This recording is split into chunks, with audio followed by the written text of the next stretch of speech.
Let's start. Hello, everybody, and welcome to the Abel Contemporary Gallery. I'm Teresa Abel, and I am really pleased to be here today with these four wonderful artists. We're discussing the current show called Four Seasons. I'm here today with Kelli Hoppmann, Jonathan Wilde, Barry Roal Carlsen, and Gregory Schulte. Thank you for being here. So each of these artists, I think, is significant in Wisconsin and in the region and have been for decades, and are certainly significant to the gallery. And I think it's such a great thing that you're all here together working on this show and that we get to talk at the same time. And so the first thing that I want to jump right into is, how did this show come about? I have some sort of recollection of it, but one of you, I think a number of you all sort of cornered me somewhere and said, hey, we have this idea, but whose real original idea was it? Well, I wonder if we all have different we memories. might all have I have my version, you go first. My memory is we all vacation together. Greg has a cabin up by Black River Falls, and we have a summer trip that we do annually. And I remember Jonathan sitting in the living room drinking a cup of coffee and saying, we should all paint paintings from this location, and we'll all do different ones, and let's play. I remember it being your idea. It could have been. And I thought, yeah, great I idea, don't remember let's for do sure. that. That matches, I remember, my memory is Jonathan was talking about it to Kel and just kind of, going back and forth and then kind of pitched it to us because you were up there and I was there and I said, that sounds interesting. And Barry wasn't there, but his painting was there. And I said, well, Barry would fit right in because we have a painting there that has the moon in it and the fire and so it was sort of hatched kind of spontaneously from Jonathan bringing it up. That's what I remember. Okay. Cheers. It's just Take the credit. it's just a really it's a beautiful spot, and so there's a ton of stimulation there artistically, obviously, and it just seemed to make sense. And seasons was a way to divide it up in a sense, so we didn't each have to paint 21 paintings or something like that. But Oh, so it was really, let's only do 4. Yeah, it was doable. That makes sense. So then I remember at some point you cornered me later and said, hey, we have this idea. Because she is also on vacation with us. Yes. Yeah. And it's a good idea. And I don't always just say yes when I'm cornered on vacation. But it was a good idea, and then you got roped into it. And so then when we actually planned it and you knew you had to accomplish the paintings, did the 4 of you communicate at all with each other about what you were doing or what your approaches were going to be? Well, maybe a little bit on my part, but it wasn't a lot. No? I don't remember it being much. I don't remember talking. Did we talk about what the show is about? It's 4 artists, the same location, 4 seasons. Right. And this beautiful place, so Greg owns a property that's 9 acres or something, along Halls Creek, which is a tributary of the Black River, and it's sort of on the edge of it's in the Driftless area. And so it's beautiful. I know that, Jonathan is a plein air painter, so you must have done studies there. I have done paintings there, yeah. Yeah, and I know I've been there and seen you painting there. Did any of you actually paint there on location? Did you take photographs? How did you?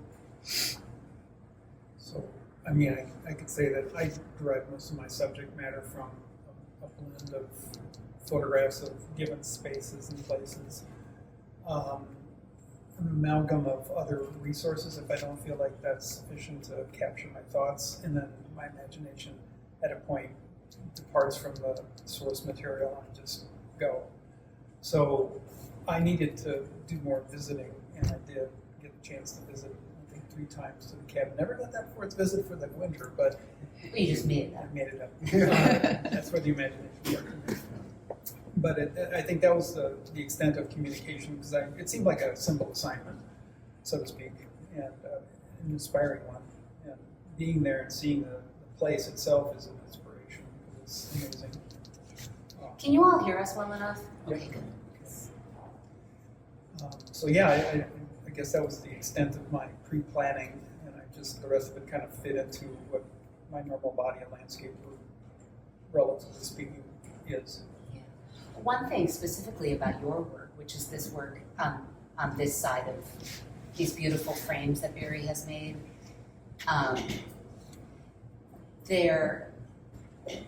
you paint landscapes, and often in your painted landscapes there'll be like a little, it's sort of a signature thing of yours, there's a little figure.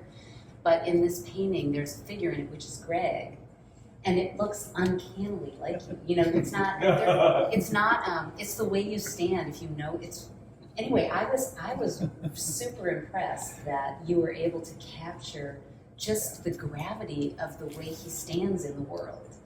And everybody who knows Greg saw it and they were like, oh, that's Greg standing there. The gravity. I recognize myself. I don't even see myself. I took that photograph without really focusing on Greg, but seeing him in that light and this kind of an advent of this really large bonfire that I was terrified when it started to go up. We get carried away sometimes. It just was interesting to me, the expression he had on his face, and it was an ambivalent expression of like distance, looking at something in his own memory almost, not at the fire itself, which is kind of what I use landscape for oftentimes, is in, depicting a place to get that accurate depiction of the place, but it's a sense of place that you might carry from memory and from experience, as a kid, or something meaningful that came from a particular area, which is generally my milieu is the north when I do landscapes. Most of the time that kind of corporeal light situations, transitions in space. Oddly enough, a number of daylight pieces here, but I don't know, that expression that Greg had on his face was reminiscent of my thoughts that I often have when I'm in a place and I'm in front of a fire or looking at a vista or listening to the waves on the shoreline or something, like birds in the woods and owls and whatever. It's like transporting me beyond the actual space, but it's generated by that place. And and lots of people have looked at that particular painting. What is he holding? Because people are like, is it lighter fluid? Is it gasoline? Well, is it orange juice? Is it a growler of beer? That was the other thing that's here. It was a jug of water, I believe, just in case it got out of control. That's my look is like, how am I going to You found one jug of water. How am I going to put this woods out with one jug of water? So, well, I believe that was it, which brings a different layer of meaning, maybe, to the expression. I don't know. Yeah, that's funny. No, and that's interesting. So you were just saying, like, the way you use landscape in a way to address ideas of identity and memory and things like that.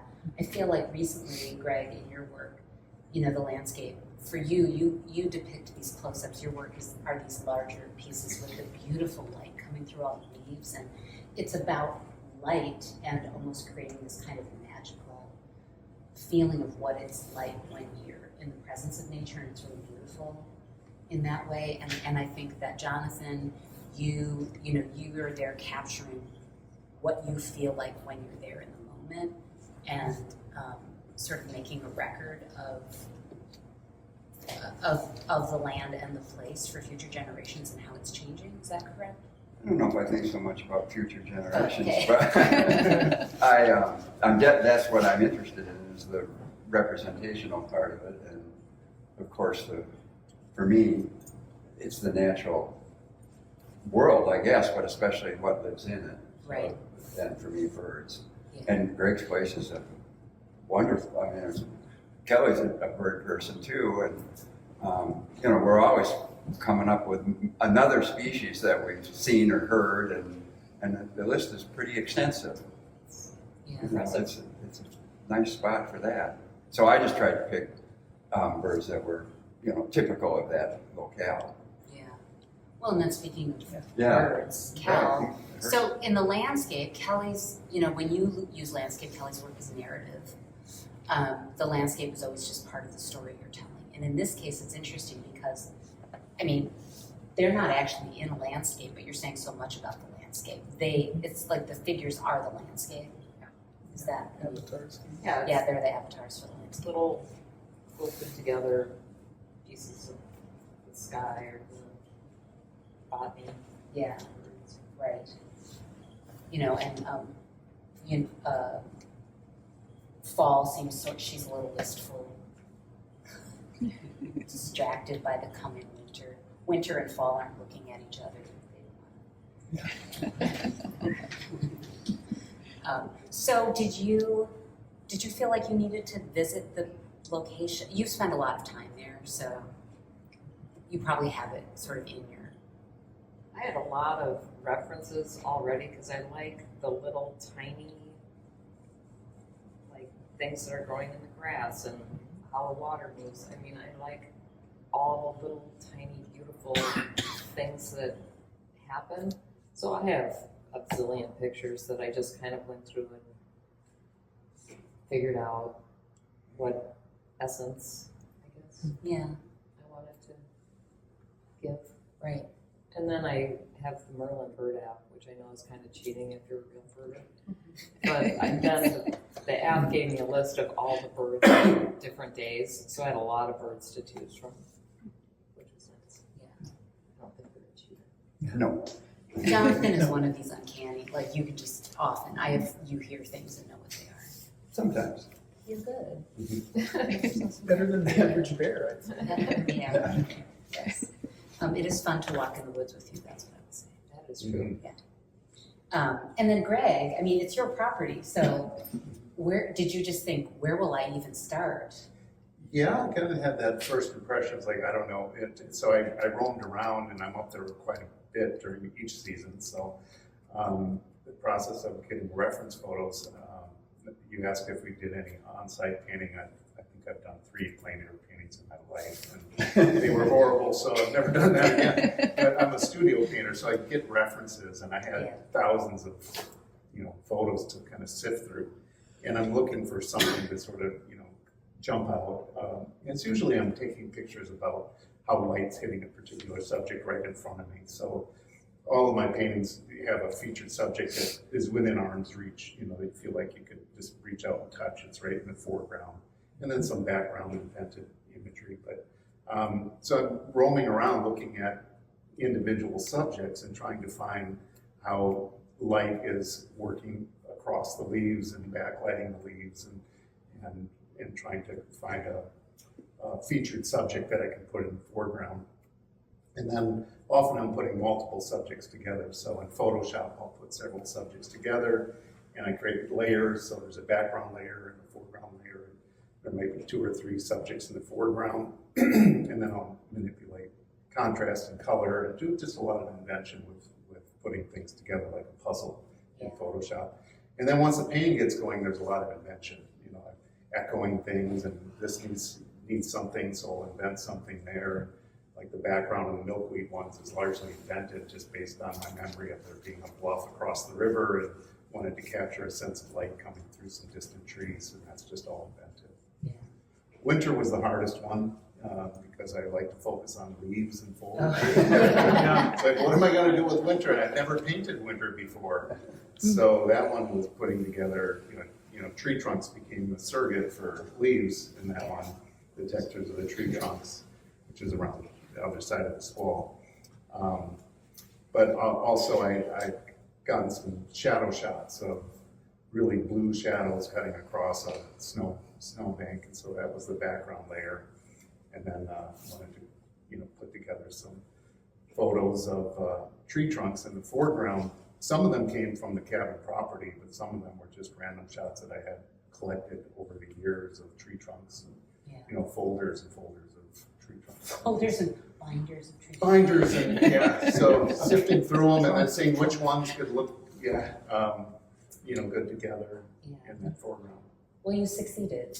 It's a stunning painting. I think what I appreciate about the paintings, beside their finesse and their technical skill level, is that they're transcendent in a certain way beyond the reality of what that was in viewing it. They move towards something magical almost, or mystical, in a sense, to me at least, that makes them appealing in my eyes. That's a perfect lead into my next question. It's that something that I love about this show is it is a perfect example about how artists who have done this for a career and have a mature style can approach the same subject matter and come up with such varied ways and not lose their independent voice. And so each of you, it's so obvious what your work is, but it's also so obvious that you all were approaching the same subject matter. That's a wonderful thing.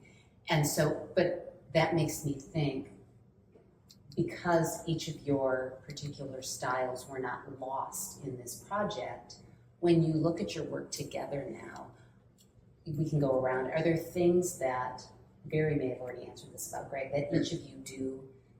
Like Greg, is there something that Jonathan does that is just not a part of your wheelhouse that you admire about him? And Kelli, is there something Barry does that you admire Oh, yeah. around like that? So let's start with Kelli. Well, for Jonathan and his work in general, I feel like you know what the day feels like. Like, I feel like you know how cold it is, and you know what time of day it is, and you know what the air smells like. And I think you have an amazing way of capturing the somehow indefinable essence of a specific time or place. Like when I drive to your house, it's like, oh, I'm interested. I'm entering Wilde world, and oh, wow, here I am, and it's like it's part of who you are, and it's your world. And Barry, yours is like, there's always this kind of interior narrative going on, like you're at the place, but the place becomes your interior narrative. Mm-hmm.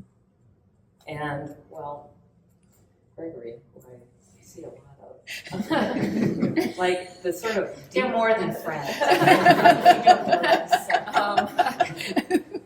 Anyway, like your work is so intricate and complicated and interwoven, and that's what I think. I mean, I have complicated work, but yours is more inherently interwoven as a whole, I think.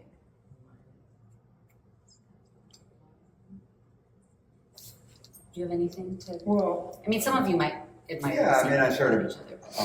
piggyback on what Kelli said in general. It's my nature, I guess, to always look at the technical aspects of, especially painting as well. So I'm partly moved by the subject or the feeling I get from the work, and all of these gives me a different feeling in a very true sense. I mean, I just like the way that the difference in the way that the subject matter is handled, but it's all done so proficiently, and I think successfully. The mystical part of Barry's work is what appeals to me as much as anything, and I have tried to do that sort of thing once in a while without sort of just copying Barry.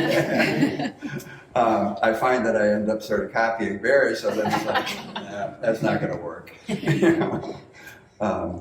I don't know, Kells, I love Kells for 1,000 different reasons, all the patterns, all the, the birds, of course, but I think for me, it's the way she can just handle the medium as much as anything. It's, and her work it's just so powerful in a lot of ways, and yet I think people overlook the fact that it's so well painted. I guess that's what I'm trying to say, and it's very much the same thing with Greg's work. It's like, wow, how the hell did he do that?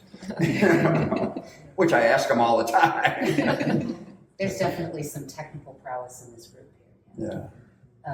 Do you have anything else to add about anybody? Yeah, I mean, I think I gave my appreciation to Greg, so I guess I'll work the opposite Continue this love. direction. Yeah, exactly.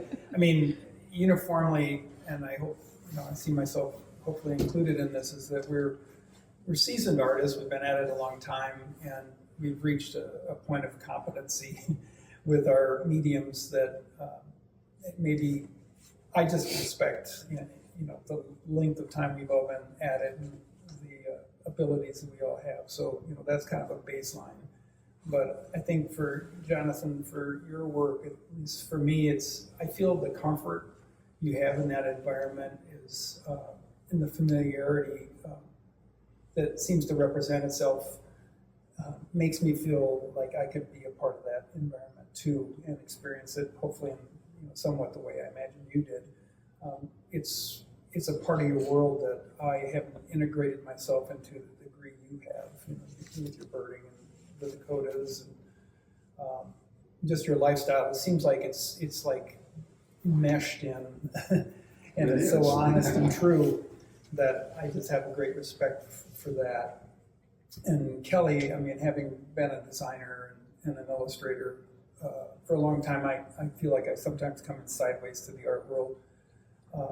I just admire your work for the competency we spoke about, but you have this integration of design that is unlike too many other artists that I've seen do the things that you do. So you have an ability to control pattern and shape and formally handle realism and abstraction and integrate it in a way that I think these, like I said, I see them as avatars of the seasons. And I may not say, oh, that's Hell's Creek in her skirt there, but it just gives me I don't know. I mean, the world that you represent is like an alternate reality that I really am intrigued with being a visitor to. Great. Yeah, well, I would jump, the last thing you said, the alternate reality, Kel's work is representational, but extremely mannered, and it's always her own world. These characters always belong to a certain world. It's, they all seem like they could jump into other paintings that she has. They all kind of seem like part of that alternate reality that she's created over the years, and the sense of pattern and her manipulation of floral, imagery is something I've always been interested in. So I always enjoy seeing what's going on in the backyard. I get to see it in progress, which is fun. And she's always been a fan of her work before we were together. And Jonathan, I appreciate the way he can paint on site. Plein air painting is not something I do very well, as I mentioned, and the fact that he can work kind of back and forth between on-site and the studio. I think some of these come into the studio and get a lot of work, but you can also kind of work on-site from direct observation. And then the sense of place that comes through in these, especially in this show, the two on the left, the one with the kingfisher across the bluff, like I know where that is. That's right across this river from, and you can walk right over there and kind of get that sense. And then the stream, the view that we're on the stream floating down, that's a view that I've seen there floating down Halls Creek many times and captured the sense of place in those two paintings, so well. And then what I really always liked in Jonathan's work, and I've used it as examples when I was teaching, I retired a year ago, but the atmospheric perspective, the depth that takes you back into the landscape with the cool colors and the desaturated colors going back, and with always that extreme foreground depiction as well. So the depth that you get in your paintings is something I've always been interested in and tried to copy, And Barry too, I've copied Barry's luminosity with flames and in Barry's work, the one with me, for instance, you could take me out of that painting and it would be super interesting in the contrast between the background luminosity of the cool night sky coming through the branches, and then the intense warm embers that are coming through the branches in the foreground, that warm and cold, and that sense of glowy luminosity. And I was going to ask you when we're done here in that bottom panel of that, what you did to get that kind of deep violet, blue violet color. Sure. It's like a nighttime, that sense of moonlight hitting things and lighting them up. You know, the way you capture light is just always just magical. Well, technically, I guess the little sub-panels to the full color sections are all painted on gilding with just 2 applications of translucent oil paint. So I don't have a really deep reason why I decided to do that other than kind of finding these little incidences. Several of them are broken branches by flood, movement of water through the forest adjacent to the stream, or maybe a snag, and how they broke, or the sprouts similar to Kelly's here with the new growth of fern and fronds in the spring. Just little elements, kind of like vignettes of something that is greater, as small as the paintings are, I guess, a greater vision of what that place gave to me at the moment that I saw it. So there's 2 things, and I just formally thought it'd be interesting to do it as a monochrome. And then divide it by the little gold line, kind of a through line to all the pieces. It's very successful. Yeah. Yeah. All of you, so the gallery in general is very interested in contemporary work that I feel like has a sense of place. And so, we are here in the Midwest, we're here in Wisconsin, and it's important that the gallery feels grounded in that way. And I think that all of you seem to me as part of a lineage of Wisconsin or Midwestern artists, even though the work is also very contemporary and is relevant anywhere. I guess meaning a tradition of whether it's landscape painting or regionalism, and I'm looking at you, Jonathan, or surrealism or magical realism. All of these movements have been very important in Wisconsin. Mm-hmm. Is this something that any of you think about when you think about your work? When you were coming up as painters and learning how to paint, were you aware of that as a movement, or has it only been in retrospect, or me now saying this?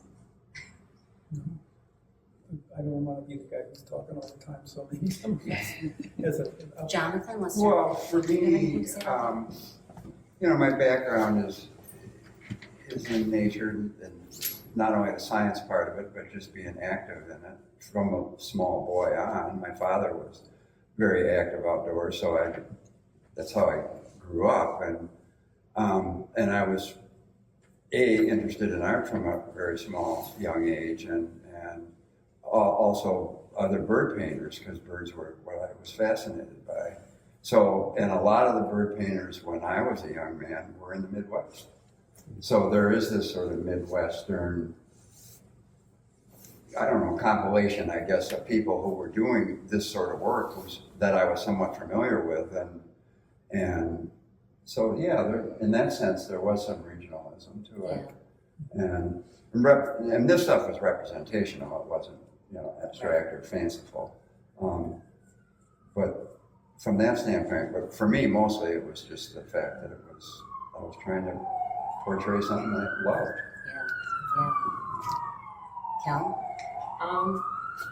I think you paint what's around you, and I think you're influenced by people who are around you. So, yeah, of course. Yeah. Like I'm not in Miami. Right. Yeah.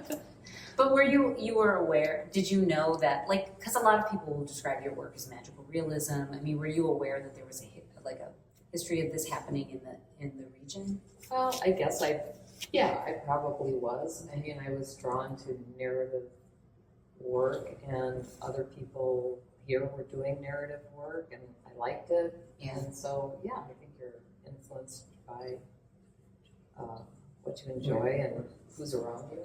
Yeah. Either of you have anything to add to this conversation about sense of place?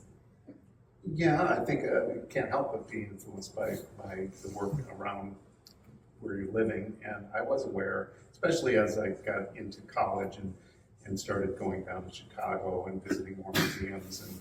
And then as I got connected with the first gallery I was with was Grace Chose, I've been influenced by the your peers that are showing there, and you see what they're doing, and it works its way into your consciousness and your influence. And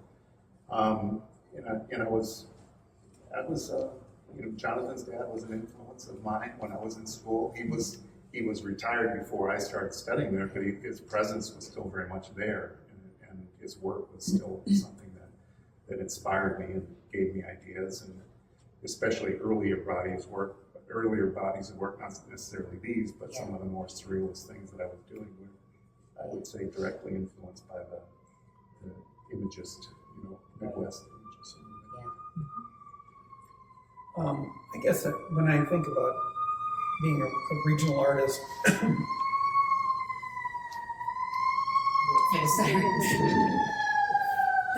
I didn't do it. It's probably something when I think back upon graduating from UW with my master's degree as a printmaker, then suddenly not finding a position that I chose to take outside of Wisconsin and start that climb up the academic ladder. And then a family comes and you buy a house and suddenly you're cemented someplace. And there was always this little part of my thinking in the background is like, I missed the boat, or the rain came around the carousel and I missed it. But then the more I thought about it, the more pride I began to take, because I was once asked from a former professor when I was critiquing one of his classes, how do you feel about being a regional artist? It's kind of a pejorative, I think, in his mind, quite possibly. But it stuck. And the more I thought about it, the longer I lived here, and the more I feel pride of place. It's like, yes, like we all paint what we know, we paint what we're around, we paint and take pride in the fact that, looking at the audience here, I'd say that there's a majority of artists sitting in the audience too that might share this opinion is, all great art isn't made in New York. It's not made in Europe. It's not made here. Any given place, you find these little gems, and you, Teresa, and Tim offer artists that show with you the opportunity to have, a world-class gallery to show in, and there's an audience here, and we could all feel very good about it, because I had a lot of friends that went to New York and they just burned out and they don't make art anymore. And we almost moved to Chicago and got stuck in the loop for an hour and had a 1-year-old. I'm thinking, I couldn't function in that environment. So living in Madison, having a cultural space and a cultural presence that we all share is a valuable thing, and I think we all should feel real great about that. I was just thinking as you two were talking, tell me if I remember this wrong. Did you take a class that Barry taught? Is that how you first met? Oh yeah, my very first semester, I think, maybe, coming into UW, basic design. Barry was my TA. And, so we go way back. He wrote a critique of my 18 years old. I did. Yeah, I wrote so this is the oldest connection here. Yeah, I did. I wrote a critique of his MFA show. Still have it. Okay.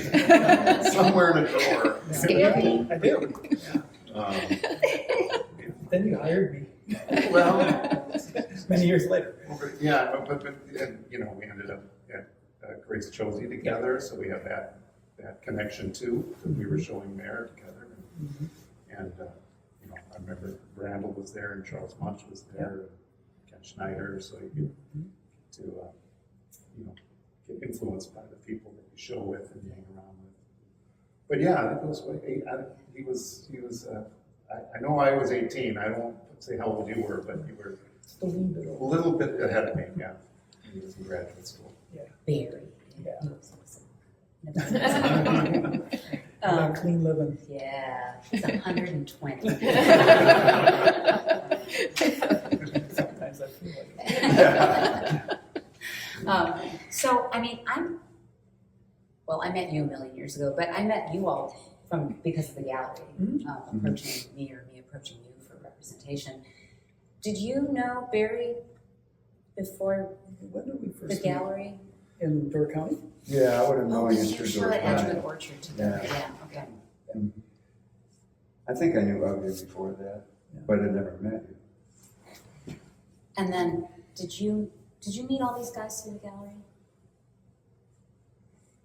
these guys? No, well, no, I met Barry separately. Yeah, I'm trying to think where, We crossed paths. yeah, some show of yours someplace. But I mean, the other you two. friend with Yeah, you? okay. Great. You kind of come as a pair, actually, when I say it seems like we met in tandem. You, Oh, and Kelly? Well, we're Yeah. often together, so. yeah. So, but I couldn't precisely say where we met. Okay. Yeah, that's how I met. Well, I knew you from the gallery of Yeah. Viola, Yeah. but then I think the first time I met you was when we went to Chicago. Yeah. Oh, The right. three of us took a trip to Chicago to talk to some gallerists down there. That was a million years ago. That was a couple years ago. But it was an informative trip. That's We had for me. fun. We did have fun. We did have fun. I actually, the takeaway from that, we were all, pretty earlier in our careers. And it was your father's gallerist Mm-hmm. who had agreed to nicely talk with us and give us advice. And I remember he looked at our work, and one of the best things he said was something about, I'm not going to get it exactly right, that every decade you keep working, you're going to get better. And a lot of people after school just drop off and stop doing it. So almost every decade, like if you think about, for instance, the group of people, something's going on, the group of people that you studied with, like 70% of them will stop making art and just never make art again. Like life gets in the way, things happen, it's really hard to stay dedicated and motivated. So if you keep doing this, you're just gonna get better, and within your peer group, the competition sort of falls away. and then he looked at all of us and he said, you all look like lifers, so you're gonna be fine.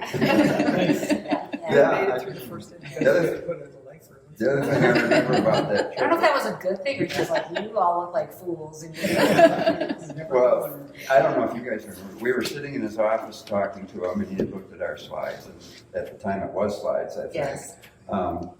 And we were asking him, how do you present yourself to a gallery and that sort of thing? And he said, well, what you don't do is just send me a package with, a letter and a bunch of slides. He said, look at that shelf behind you, and behind us there was a stack about this high of manila envelopes. And he said, those all came in the last, 6 months. He said, I haven't looked at most of them. He said, go in and talk to the people and tell them that your work might work, and how do you go about approaching it. Don't just do it blind, in other words, but that's, And then it that asked them stack stuck in my head. That was a lot of people. Right. Oh. Yeah, and like research them and ask them if they're accepting proposals, and if so, what would they like to see? Yeah. Like, have a And that conversation. was good advice. It was good advice. Yeah.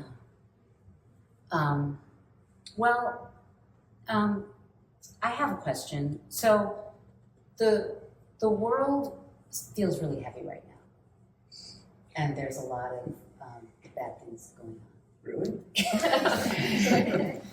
And I think that I often, as an artist as well, or being in the arts and coming here to work, sometimes when the world feels heavy, it's hard to remind yourself that what you're doing is important and means something. And so I have two quotes that I'm going to read. One is from Dorothea Tanning, the painter. She said, "Art has always been the raft onto which we climb to save our sanity. I don't see a different purpose for it now." And then the second quote is from Friedrich Nietzsche. "We have art so we do not die of reality." So, I mean, if you don't want to talk about this, it can be pretty heavy, but I'm just, like, I know all of you well enough to know that you're thoughtful and you are paying attention to the world and always do. So do you have tricks when you're in your studio to keep yourself motivated, or how you sort of push back those feelings of helplessness and Well, I was listening to someone talk the other day, and they were asking, what do you do in these times? And they said, do what you do well better. Like, I'm a narrator, and my job is narration, so I'm going to stick with my job and just narrate as well as I can. And I think that making beauty and giving some kind of joy or meaning to people's lives is always a plus. And if we keep doing that, I mean, you have to keep doing the thing that is adding instead of subtracting. Yeah. Seems valid. Yeah, I guess it is a little bit of, both of those quotes seem to be resonating in the same kind of neighborhood, but I suppose all the concerns of the outside world I don't ignore. In fact, I think I obsess a little too often and, get frustrated because it seems like the impotency of sitting here and talking about it is so frustrating to constantly have to revisit. But when I do go to the studio, I'm kind of a tinkerer, and being a printmaker in the advent of my career and sort of coming into painting sideways, I still find myself going into the studio and getting excited about a technique particular to printmaking that I just want to dive into, and it's sort of like a person might work on a car or a hot rod or something like that. It's distracting me, I suppose, from bits of the reality outside, but it's engaging me and keeping me. It's like a meditative practice in a certain sense, I suppose. One that I think I just have to institute to not get obsessed completely about all the shit that's happening right now. So. Yeah, I mean, I would see it very much as a meditative practice as well. It takes you somewhere else mentally, the zone, whatever you want to call it. You go somewhere else. But this question is interesting because I often listen to the news while I'm painting. So I don't know how I can simultaneously go to the zone and be tied to reality, because yesterday I was painting, watching live coverage of what was going on in Minneapolis. But somehow my brain was able to go to the painting zone while I was keeping an eye on what was going on live, not knowing if somebody was going to get beaten up or shot in the face right while I was watching it, because they were covering it live. And so I'm a little curious how I'm able to kind of go two different places. But the painting does, provide an outlet for meditation in a way to kind of go somewhere else that isn't so filled with trauma. Mm-hmm. Do you listen to news, or do you have any? Stay as far away from it as I can. Yeah. No, because I just get so frustrated that I don't like feeling bad. Yeah. That's the bottom line. Yeah. So do you feel like that painting helps you go, like they were talking, it helps your mind go someplace else? For me, painting is just what I do. I can't help myself. Yeah, well, Better than smoking. Yeah, I see things and I think, well, that would make a great painting. And then the next thought is, can I paint? Can I make it? Can I do it? Can I make it successful? So my motivation is often just trying to capture something that I saw originally, and in a way that it reads to me successful, and I keep doing it over and over and sort of let the chips fall where they may, but I don't spend much time paying attention. So painting is breathing and eating to you?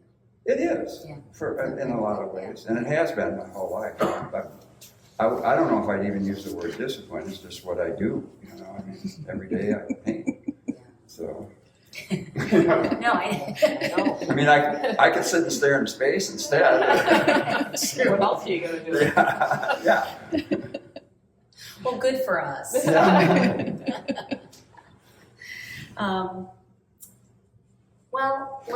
Does anybody in the handy has a question? In coming up with the concept, what was the pros and cons to saying fall, spring, winter, summer, as opposed to each of you doing all 4 of the seasons? Was that part of this discussion, or was it just, no, we're just going to all take on the year? Oh, rather than assigning like Jonathan, you Because do you- fall and Kelly. Because I I'm don't seeing know. all the redheads behind you. I can't really see their hair, but they look like red. Kind of, but they're obviously Yeah, they're all each, different seasons. Was there any discussion about that? Or was it just obvious? About it, one That of you us were- each was taking a certain season and doing it. Was there any other? I think it was just the fun of challenge of having the showing each season. challenge of having to make me do winter. We're picking on Greg. They did it just to pick on you. I have a related question, which was thinking about the fixed chronology of the 4 seasons. So it's always spring, then summer, then fall, then winter. They're not randomized. So for the artists, did you paint them in order? And did you start, which season did you start with? And then for the curator, for Teresa, when you decide to hang them on the wall, did you choose to put them in order? And would you put spring first, or would you start with winter? You know. I guess well, with Kelly's, they're in order. Now I feel like an idiot. Anne, are they in order? So I actually did a lot of the curation for this show, and each artist starts with a different season. So Kelly starts with spring. Barry starts with fall. So everyone starts at a different point in the year. But we all go in order. But it was considered, and you all go you all go in a linear order as the seasons would change. Yeah.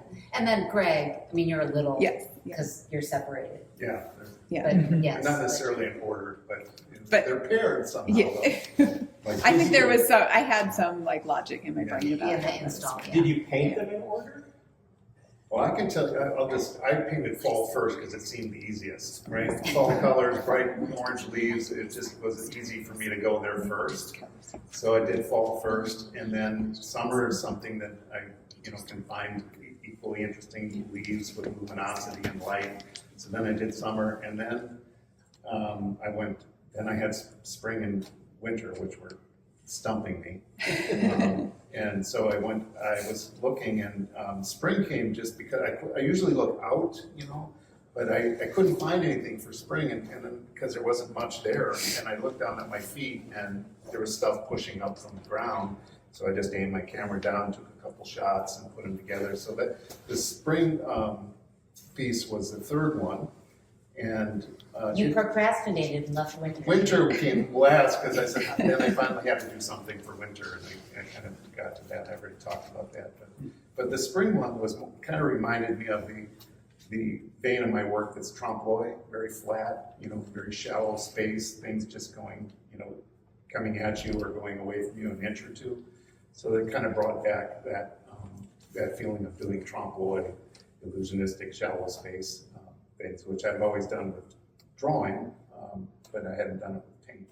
So that's the order that I took. I went from the easiest to the hardest. Did any of you do them like Jonathan because you paint on location? Did you start with any season? I did the summer one right after I was there in summer. Okay, all right. And then I think I moved to fall. So you were going in the right order. He did it right.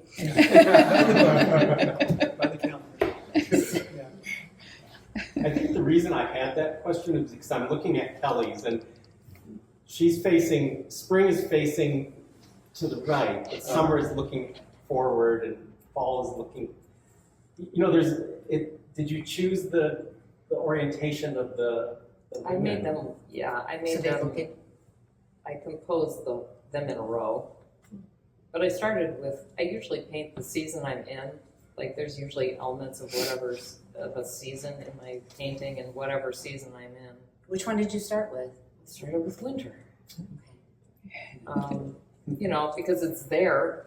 So if you have to look, it's easier because it's right there. So I paint whatever season.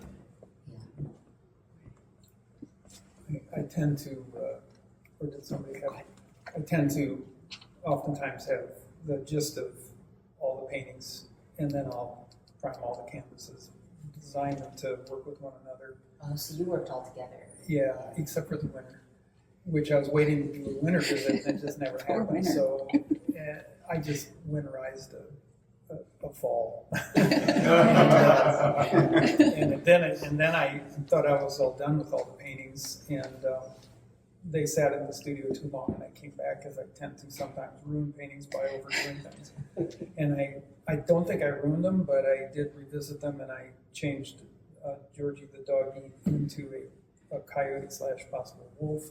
There was a cam shot. You had a trail cam shot of it, painted walking through, and I thought this is kind of what kept coming back to me. So that's the most inventive of the paintings, and then I insert characters occasionally, like the spring painting with the mist. There was no boat there. That individual with the oar or the paddle, I guess, I can't remember. I think it's a paddle. Is more of an avatar versus Greg actually being in the painting in the fall piece. And then there's an absence of anything but a slight indication in the summer piece of a ghostly figure in the woods.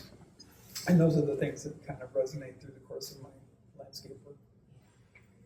You got more mileage out of this than just these 4 paintings, though. There are I did. others. Like There was a at least- whole body of work that went to Door County, and I was thinking, well, they'll probably not sell. They'll probably sell, so I better make these secondary paintings. They're all still up in Door County, but anyway, yeah. But so there is a different body of work that completely, different shapes, different sizes, different motifs, similar motifs. Yeah. Different And you sizes. had a question. Yeah, I just like thinking about the curation of the show. One thing that I really appreciated about each artist's approach is the kind of breadth of a season. So some, like Jonathan's spring painting has snow in it because it's early spring. So there, and then Kelly's is like there's much more abundance of foliage and there's a lot of color. Kelly's fall piece is very much early fall. There's a lot of green in the piece still. So I really appreciated that even though there's specific seasons, you can experience this, months-long change of the landscape when you're looking from one artist's representation to another. So I just thought that was an interesting observation while I was, spending a lot of time with the pieces. It's an interesting observation. Shoulders. Yeah. Right. Shoulders. Any other questions from anybody? All right. Well, Jonathan might have to run out of here and go home to keep your house warm Stoke the home fire. because of wood. It's a little cold out. But I think you can all hang out a little bit and chat with people. So this show is up through February 22nd. And tell all your friends. It's so good. It's been such a great show. I'm so glad that you came up with this idea, Jonathan. Yeah, we're going to give you the credit for now. So there's 2 other shows in the gallery right now that are also up through February 22nd. Dolores Fortuna, Sticks and Stones, which is the ceramic show here. Fantastic. And then upstairs in gallery number 5, there's a show called Framework by Eris Georgiadis, Kate Morick, and Ann Arleski. And they're having an artist talk on Saturday, February 14th at 1 p.m. So come back for that because that's going to be great. That'll be upstairs in gallery number 5. So that's that. Thanks, everybody.